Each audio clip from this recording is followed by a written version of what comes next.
En el capítulo 18, Cervantes coloca a Don Quijote y Sancho Panza en una situación muy curiosa después de haber conseguido salir más o menos sanos y salvos de la venta. Y lo que les pasa es que van por el camino una vez más y entonces pues ven dos polvaredas en el horizonte. Ven dos polvaredas que además como que avanzan en sentidos contrarios y que se van a encontrar en algún punto. Claro, inmediatamente Don Quijote comprende que aquellos son dos ejércitos en orden de batalla que están dispuestos a chocar ferozmente. Y bueno, pues en la lejanía pudiera ser porque eran unas polvaredas enormes y Sancho Panza no tiene mucho más que alegar, pero cuando ya los ejércitos están más cerca, Sancho Panza se da cuenta de que aquello no tiene mucho de ejército, sino que son dos rebaños de ovejas. Se escucha claramente por los balidos de los animales, por los pastores, o sea, y entonces se lo dice a su amo, oiga, que estos no son ejércitos, pero Don Quijote ya no atiende a razones, sino que está ya incluso describiendo quiénes son los caballeros que se encuentran en cada uno de los ejércitos. Y bueno, pues de ahí se concluye que es un ejército cristiano que va a chocar con un ejército infiel. Y Don Quijote pues decide que tiene que tomar parte por alguno de los dos y efectivamente pues se pone de parte del ejército cristiano y en cuanto pues están lo suficientemente cerca, arremete, carga contra el ejército enemigo. Y bien, pues ocurrió lo que tenía que pasar, es decir, que mató a unas cuantas ovejas. Y en consecuencia pues los pastores se sintieron un poco molestos y le dieron una buena lluvia de pedradas a Don Quijote y alguna de ellas pues parece que le hirió malamente, lo tiró del caballo y entonces pues ya ahí los pastores decidieron que la batalla estaba terminada, creyeron que lo habían matado, cogieron a sus ovejas muertas y se marcharon a toda prisa. Bueno, cuando llegó Sancho Panza allí a coger a Don Quijote, pues los reclamos habituales, ¿cómo hace usted esto? No es que no ve que eran ovejas, dice que no son ovejas, que son ejércitos, lo que pasa es que hay un encantador que me las ha transformado en ovejas, pero si tú les vas siguiendo, verás como dentro de muy poco rato vuelven a ser otra vez un ejército. Bien, el caso es que en esto consiste la aventura de la cual Don Quijote ha salido con unos cuantos dientes rotos o perdidos, porque una de las pedradas le dio en la boca, una mano herida y alguna costilla también lastimada. Bueno, pues esto es todo. ¿Qué explicación puede tener esto? Ahora venimos diciendo que cada vez que Don Quijote ataca a alguien, pues hay algún tipo de denuncia social por detrás. ¿Qué culpa tienen las pobres ovejas para que este loco furioso las ataque y las mate? Pues la verdad es que necesitamos recurrir un poco a la historia para encontrar la explicación.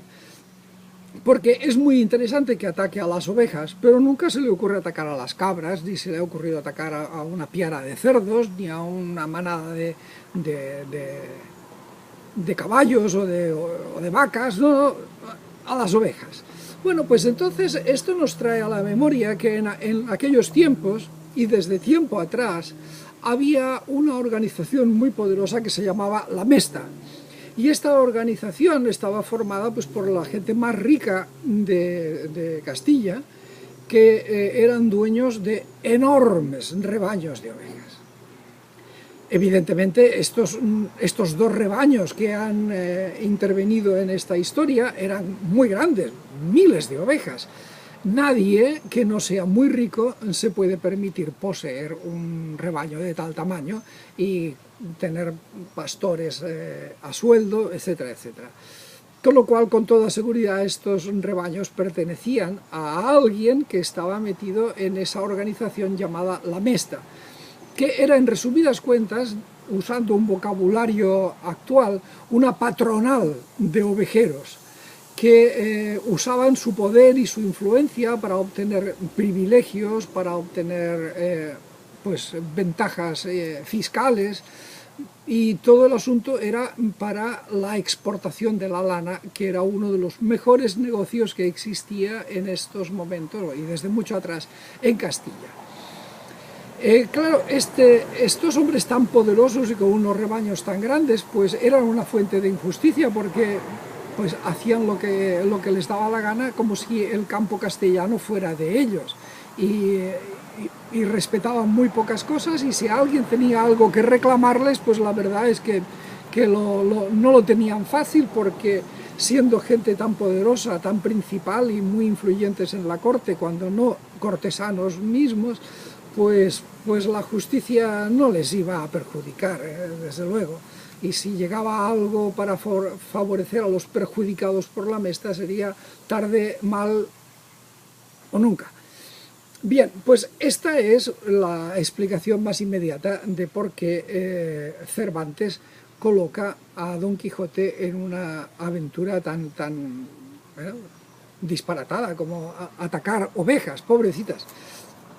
Pero aún más, y no solamente en este capítulo, sino un poco más, uno puede ir captando también otros matices. Hombre, hay que darse cuenta de que Cervantes ha sido soldado, y que de toda su vida militar lo único que ha sacado en claro es que ha perdido la mano izquierda. Bueno, no es que la perdiera, sino que le quedó inutilizada, como si lo hubiera perdido.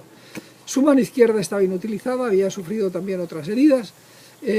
Era un hombre pobre, era un hombre sin recursos, era un hombre sin influencias, y que hasta incluso su familia había tenido que pedir limosna para rescatarle cuando había sido cautivo en Argel. Con lo cual pues ya se ve que la vida militar no le había sentado demasiado bien a Cervantes.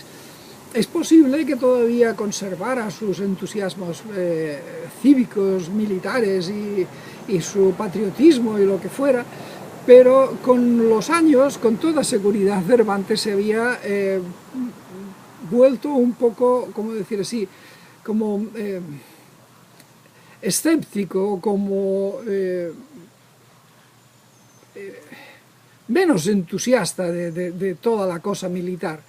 Y aquí es lo que no es muy difícil ver, que comparar ovejas con ejércitos, que no será el único que lo haga, pues es una forma de decir que alguien está manipulando a los soldados y a las masas de soldados que España reclutaba para todas sus guerras, pues los están tratando como ovejas que se llevan al matadero.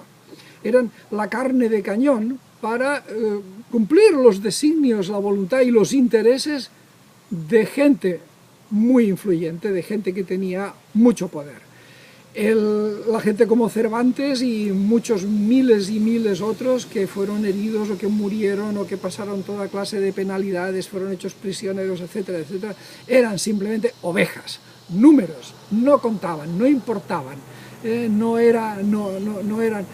era nada. Es decir, y además en otra parte de esta novela Don Quijote resalta eso, ¿no? Es decir, que todos estos hombres al final de su vida lo único que han sacado pues es mucho sufrimiento, mucho dolor, mucho cansancio, penalidades, hambre, que no les paguen sus sueldos a tiempo, etcétera, etcétera. Y una disciplina a veces muy bestia, porque los jefes de estos propios soldados los ahorcaban por la más mínima falta disciplinaria. O sea que la vida de aquellos pobres hombres, de los miles y miles de soldados que hicieron la gloria del Imperio Español, no valía nada, o valía lo que vale una oveja, e incluso aún es posible que valiera menos.